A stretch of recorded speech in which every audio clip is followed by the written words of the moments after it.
Let's bring in our panel now, and columnist and Sky News contributor Gemma Tognini joins us from Perth, and Sky News' digital editor Jack Houghton joins us too. Your view from the West first up, Gemma. Of course, Daniel Andrews is in the frame. He's dealing with a hell of a disaster, but that's what happens to politicians when they oversee such disasters.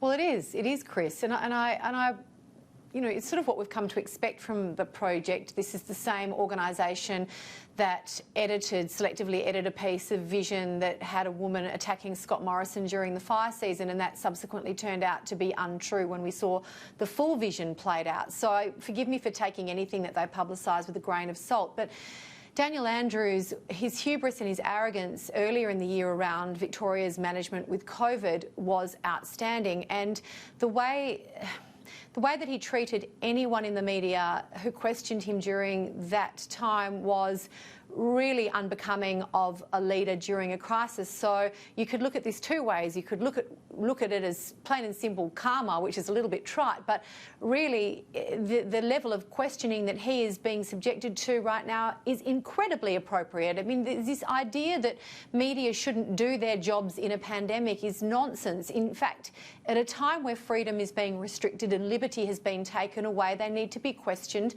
respectfully but forcefully questioned more than during times of normal operations. Absolutely. Jack, this just does the opposite, actually. It exposes the bias of the left-wing media. The left-wing media only ever seem to want to criticise the coalition or the right-of-centre politics.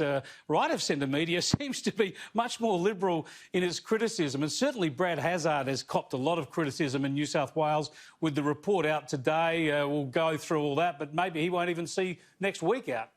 Well, I mean, he's allowed the inquiry actually to proceed, unlike Daniel Andrews, so that there's that. He is actually being criticised, and I note that Shari Markson quite rightfully got him on this station, and we published numerous articles saying that it was a train wreck interview because she systematically pulled him apart, embarrassed him, and I personally do think he should resign. But that doesn't detract from Daniel Andrews himself and what Daniel Andrews' shortcomings are. Now, always trust the ABC to just roll out Labor talking points. And that interview that you played from Virginia Trioli, that is absolutely incredible, to take away from the failures in Victoria and say, well, they don't matter, even though hundreds of people have died, because there were maybe other failures in the coalition federally. Now, there may very well be failures federally from the coalition, and they should also be held to account.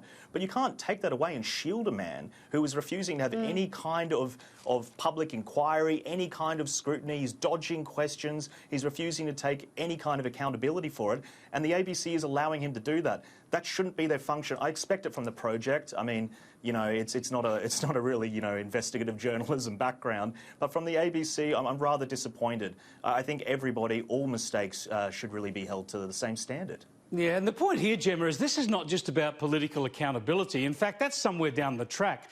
This is about pinpointing errors and mistakes in real time so that lives can be saved in Victoria and around the country.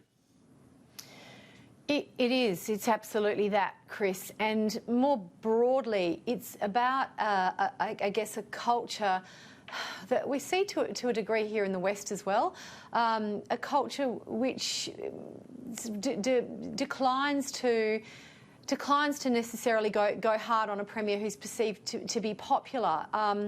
With Daniel Andrews, it is undoubtedly a failure not just of leadership but of structure and of process. And the worst thing, I mean, my colleague, your colleague Gareth Parker once said to me, and it's so true, you know, when you try to defend the indefensible or hide the truth with a lie, the original sin becomes secondary to the deception. And I think that's what we're seeing in Victoria. And why would anyone who is as fatigued as everyday Victorians are, they're so fatigued from this terrible situation, why would they take any notice of a government, the dictations of a government who has been so negligent in its discharge of duty to the people it's elected to serve?